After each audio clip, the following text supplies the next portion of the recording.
জয় হিন্দ, জয় ভারত। নমস্কার, আমি চন্দন মণ্ডল, all India driver. তো একটা ভিডিও দেখলাম, পুরুলিয়ায় আমাদের এক মাস্টারমশাই, তিনি 18 তারিখের মধ্যে এসআইআরের যে কাজ 100% কমপ্লিট করে তিনি কি করেছে, জমা দিয়ে দিয়েছে। মানে উনি ফ্রি এসআইআরের মধ্যে, আর ওনার কাজ শেষ, 18 তারিখে কমপ্লিট করে দিয়েছে। আর কিছু বিএলওর ভিডিও আসছে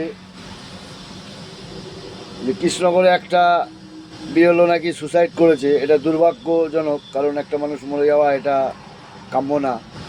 কিন্তু উনি কেন মারা গেছে? উনি তো চাকরি করতো, ওনার কোনো অভাব নেই, অবটন নেই, ওনার শিক্ষিত সমাজ, টিচার তাকে তো সম্মান করবে। তিনি মরে গেল কেন? মরে গেল একটাই কারণ,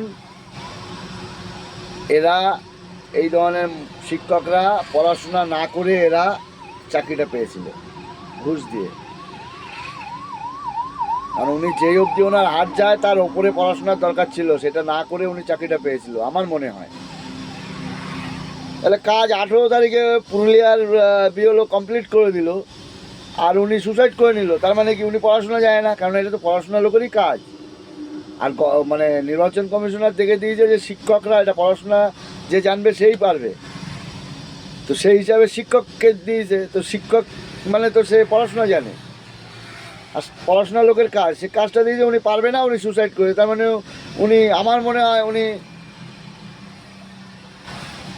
অন্য কোনো মেন্টাল মাথায় ঘুরছিল, তার নিতে পারেনি। এসআইআর নিয়ে মরার কোনো কারণ নেই, এটা আমার ব্যক্তিগত কারণ ওনার পারিবারিক বা ওনার অন্য কোনো রোগ বা অন্য কোনো কিছু ছিল কি না, কারণ এসআইআর নিয়ে মরার কোনো কারণ নেই। কারণ তাহলে পুরুলিয়ার ওই বিএলও সাহেব কী করে উনি 18 তারিখে কমপ্লিট করে দিল? কাজ তো একই কাজ, ওই বিএলওকেও যা কাজ, এই বিএলওরও একই কাজ। বারুইপুরে দেখছি একজনে গড়াগড়ি খাচ্ছে, মরে যাবে এক্ষুনি। আরও কিছু ভিডিও আসছে, তাদেরকে বললো গড়াগড়ি না খেয়ে আপনি না পারলে আপনি আরেকটা বিএলও সাহায্য নিয়ে কাজটা স্বচ্ছ করুন। এটা দেশের হিতের জন্য কাজটা হচ্ছে, আর সেই কাজটা আপনারা গুরুত্বপূর্ণ লোক, মাস্টার, আপনাদেরকে দেওয়া হয়েছে, আপনারা দায়িত্ব মতন কাজটা করুন। এই গড়াগড়ি খেয়ে পারছি না, পেশার যারা করার তারা কিন্তু কাজ করে যাচ্ছে ধুমধাম। আপনারা নাটক করছেন, নাটক করার কারণ হচ্ছে আপনারা ভালো ভালো লোকের চাকরিকে হতে দেননি, আপনারা ঘুষ দিয়ে চাকরি নিয়েছেন। এটাই প্রমাণ করছে আমার মনে হচ্ছে যে আপনারা পড়াশোনা করেননি, ফেল, তারপরে আপনারা চাকরি পেয়েছেন টাকা নিয়ে, ঘুষ দিয়ে আপনারা চাকরি নিয়েছেন। আর যারা মেধাবী, যাদের চাকরি দরকার ছিল, তারা পায়নি।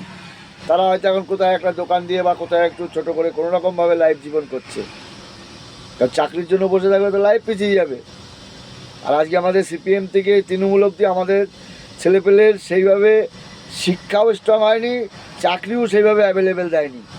আর যা বা দিয়েছে ওই ঘুষ নিয়ে সব আনপার গাবার তাদেরকে ঢোকানো হয়েছে, করে আজকে বেঙ্গলটাকে মানে কি বলবো, ওয়ার্ল্ডের কাছে, পৃথিবীর কাছে আমাদেরকে একদম বাঙালি জাতটাকে ছোট করে দিয়েছে।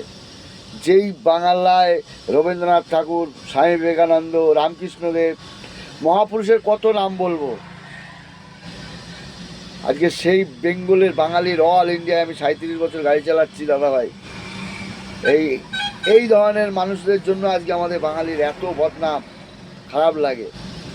সবাইকে বলবো বিএলওদের যে এইসব নাটক না করে, আপনাদের পড়াশোনারই কাজ দেওয়া হয়েছে, যারা জানে তাদেরই এই কাজটা দেওয়া হয়েছে, স্বচ্ছভাবে কাজটা করুন। এইসব ভীমরীতি করে লাভ নেই। এই বলেই রাখছি, দেশের হিতের জন্য আমাদের সংবিধান মেনেই চলতে হবে, এই বলেই রাখছি। জয় হিন্দ, জয় ভারত।